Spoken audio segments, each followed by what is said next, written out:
Hello friends, இன்னைக்கு ரொம்பவே ஒரு ஹெல்தியான ரெசிபி தான் பார்க்க போகிறோம். வெயிட் லாஸ் பண்ணுறோம் அப்படின்னா அது ரொம்ப ஈஸியாக்கிறதுக்கு ஒரே ஒரு சிம்பிள் ஸ்டெப்ஸ் தான் நான் ஃபாலோ பண்ணிட்டு இருக்கேன். கார்ப்ஸ் கம்மியாக எடுத்துட்டு ப்ரோட்டீன்ஸும் ஃபைபர்ஸும் ஜாஸ்தியாக எடுக்கிறது போல தான் நான் செஞ்சுட்டு இருக்கேன். இன்னைக்கு அப்படி ஒரு சூப்பரான ரெசிபி தான் பார்க்க போகிறோம். மிக்ஸி ஜாரில் 1 டம்ளர் கோதுமை ரவை எடுத்துக்கலாம். கோதுமை ரவால அதிகப்படியாக ப்ரோட்டீன்ஸ் ஃபைபர்ஸ் இருக்கிறதுனால கொஞ்சம் சாப்பிட்டாவே அதிக நேரம் பசி எடுக்காமல் ஸ்டொமக் ஃபில்லிங்காக இருக்கும். அதே டம்ளரில் 1/2 டம்ளர்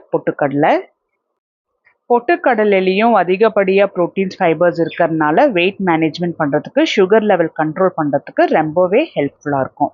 இது ரெண்டத்தையுமே நான் தண்ணி சேர்த்தாமல் அரைச்சி எடுத்துகிட்டு வந்துட்டு அதே டம்ளரில் 1/4 டம்ளர் சோளம் மாவு எடுத்திருக்கேன். இது நான் கடையில் வாங்கின சோளம் மாவு தான். சோளம் டைஜஷனுக்கு ரொம்பவே ஹெல்ப்ஃபுல்லாக இருக்கும். இதில் ஒரு சின்ன துண்டு இஞ்சி 4 கட் பண்ணி போட்டுக்கலாம். இஞ்சி கான்ஸ்டிபேஷன் இருக்கிறவங்களுக்கா இருக்கட்டும், டைஜஷன் சரியாக இல்லாதவங்களுக்கு ரொம்பவே ஹெல்ப்ஃபுல்லாக இருக்கும். இதில் 4 வரமிளகா போட்டிருக்கேன். 1/4 டீஸ்பூன் மஞ்சள், 1/4 டீஸ்பூன் ஜீரகம். தண்ணி சேர்த்தாம திரும்பவும் இதை அரைச்சி எடுத்துட்டு வந்துடலாம். இதில் 1/2 டம்ளர் தண்ணி ஊற்றி நல்லா அரைச்சி எடுத்துட்டு வரணும். எல்லாமே நல்லா ஒன்று போல் நைஸாக அரைச்சி எடுத்துட்டு வந்தாச்சு. இது இன்னொரு பவுலில் மாற்றி எடுத்து வச்சிடலாம். இட்லி தோசைக்கு ஊற வைக்க மறந்துட்டோம் அப்படின்னா காலையில் இன்ஸ்டண்ட்டாக எப்படி தோசை செய்யறது அப்படின்னு தான் பார்க்க போகிறோம். இப்போ மாவு ரெடி பண்ணியாச்சு. இது 1 மணி நேரம் மட்டும் புளிக்க வச்சா போதும். தோசைக்கு ஒரு சட்னி ரெடி பண்ணிடலாம். மிக்ஸி ஜாரில் ஒரு துண்டு தேங்காய், 1/2 கப் பொட்டுக்கடலை, சின்ன துண்டு இஞ்சி, 4 சின்ன பல்லு பூண்டு, கொஞ்சமாக கருவேப்பிலை.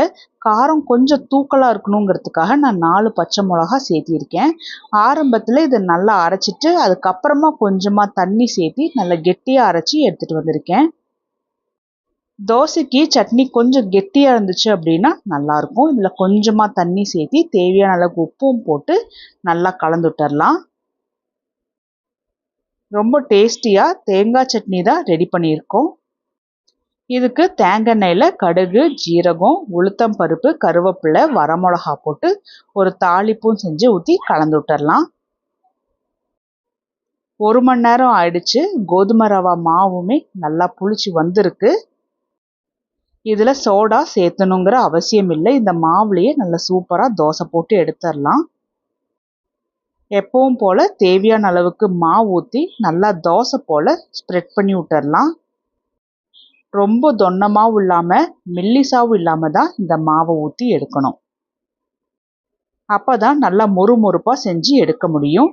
இதுக்கு கொஞ்சமாக எண்ணெய் ஊற்றி நல்லா முருக விட்டுறலாம். ஒரு பக்கம் நல்லா முருகினதுக்கு அப்புறமா இன்னொரு பக்கம் திருப்பி போட்டுடலாம்.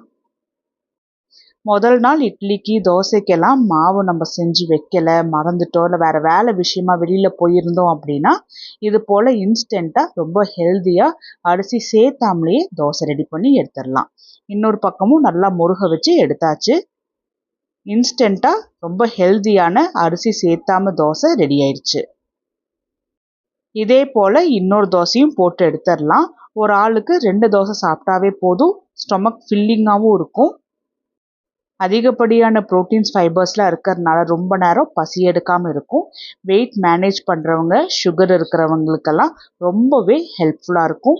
ட்ரை பண்ணி பார்த்துட்டு எப்படி வந்துச்சுன்னு சொல்லுங்கள்.